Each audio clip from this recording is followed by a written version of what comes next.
Anna adjusted the strap of her sundress, the fabric a soft caress against her skin.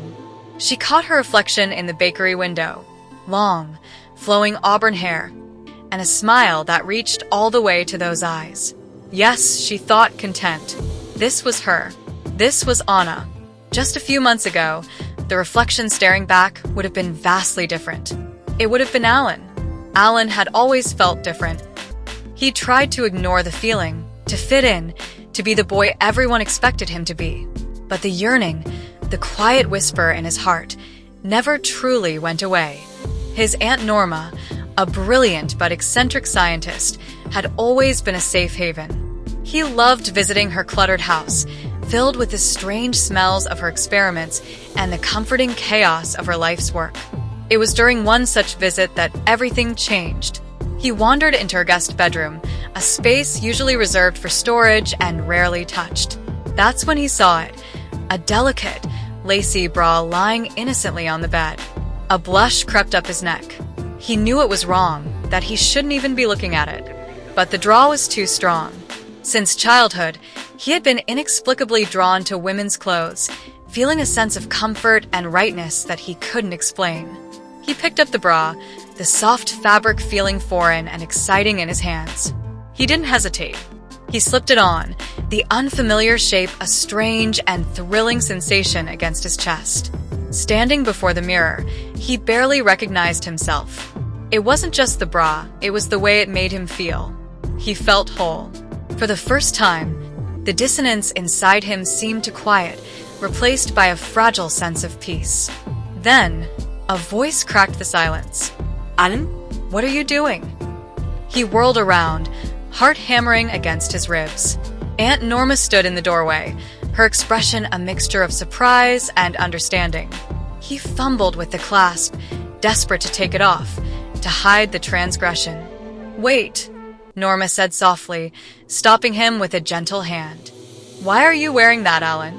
Tears welled in his eyes. He couldn't explain, couldn't articulate the feelings that had plagued him for so long. He just blurted out, I don't know. I just like them. I always have." Norma's eyes softened. She had always been an astute observer, and perhaps she had suspected this for a while. Instead of judgment, he saw compassion. "Come," she said, leading him to her laboratory. "Let's talk." That night changed everything. Alan confided in Norma, confessing the longing he had carried for so long. Norma listened patiently, her scientific mind already whirring with possibilities. She told Alan about her research, a groundbreaking and highly experimental project focused on cellular regeneration and hormonal manipulation. She proposed a radical idea to help Alan become the woman he felt he was. The transformation was gradual, a series of carefully administered injections that Norma meticulously monitored. Alan watched, both terrified and exhilarated, as his body began to change. His features softened, curves blossomed, and the masculine angles of his frame gently rounded out. The process was painful, disorienting, and at times, terrifying. But with each change, the feeling of being wrong began to fade, replaced by an emerging sense of rightness. And then Alan was gone.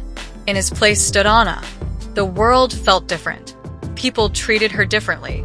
She had to learn to walk in heels, to navigate the nuances of makeup, to understand the expectations placed upon women. It was a steep learning curve, but she was determined to embrace her new reality. Initially, she felt awkward and self-conscious, constantly aware of her past. But with time, she grew into herself. She learned to love her reflection, to revel in the beauty she had been given, to cherish the freedom she now felt. One sunny afternoon, while walking in streets, she met Ben. He was kind, funny, and genuinely interested in getting to know her. He saw past the surface, appreciating her wit, her intelligence, and her genuine warmth. They started dating, and soon, Anna found herself falling in love. Ben knew about her past. She had been honest from the beginning, and he had listened with an open mind and a compassionate heart. He loved her for who she was, not for who she had been. Now, as she stood outside the bakery, waiting for Ben, She felt a deep sense of gratitude. She had found love, acceptance, and most importantly, herself. She was Anna, and she was finally truly happy.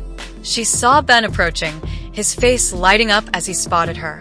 She smiled, a genuine, radiant smile, and walked towards him, ready to embrace the future, hand in hand, with the man she loved.